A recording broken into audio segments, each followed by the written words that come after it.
जब देवताओं के राजा इंद्र ने देखा कि युवा तपस्वी त्रिशिरा अत्यंत शक्तिशाली होता जा रहा है, तो उसे भय हुआ कि कहीं वह दानवों का साथ न दे दे, और इसी डर से इंद्र ने उसकी हत्या कर दी। पुत्र की मृत्यु से शोक और क्रोध में डूबे त्रिशिरा के पिता ने प्रतिशोध लेने की ठानी और इंद्र के विनाश के लिए एक भयानक यज्ञ आरंभ किया।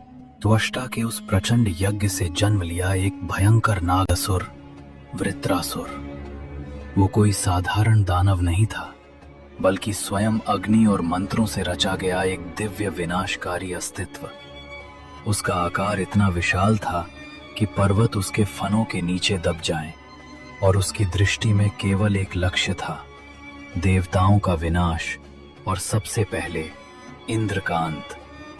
वृत्रासुर ने अपने बल से नदियों और समुद्रों का जल रोक लिया। धरती पर पड़ा भीषण अकाल, प्यास से तड़पते प्राणी, सूखी नदियां, मरता हुआ जीवन। कोई भी देवता उस नागसुर वृत्रासुर को रोक नहीं सका। उसकी अपार शक्ति के सामने सभी असहाय थे। आखिरकार सभी देवता पहुंचे भगवान श्री विष्णु की शरण में। भगवान विष्णु ने शांत स्वर में कहा, ये असुर साधारण नहीं है। इसे कोई सामान्य अस्त्र नहीं मार सकता। इसे पराजित करने के लिए ऐसा शस्त्र चाहिए जो किसी अत्यंत तपस्वी ऋषि की हड्डियों से बना हो। यह सुनकर देवता पहुंचे महान तपस्वी दधीची ऋषि के पास, और जब उन्होंने उन्हें सब कुछ बताया, दधीची मुस्कुराए।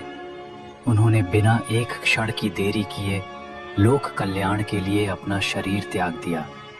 उनका शरीर भस्म हो गया और पीछे रह गईं केवल उनकी हड्डियां, पवित्र और तप से भरपूर।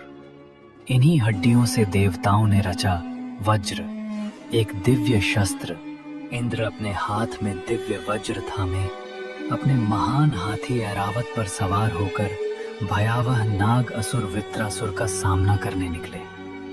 युद्ध कई दिनों तक चलता रहा, मानो ब्रह्मांड की रचना ही डगमगाने लगी हो।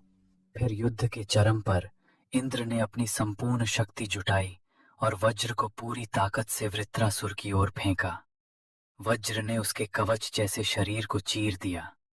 एक भयानक गर्जना के साथ वो विशाल सर्पसुर धराशायी हो गया और उसके द्वारा रोका गया जल पृथ्वी पर फिर से उमड़ पड़ा।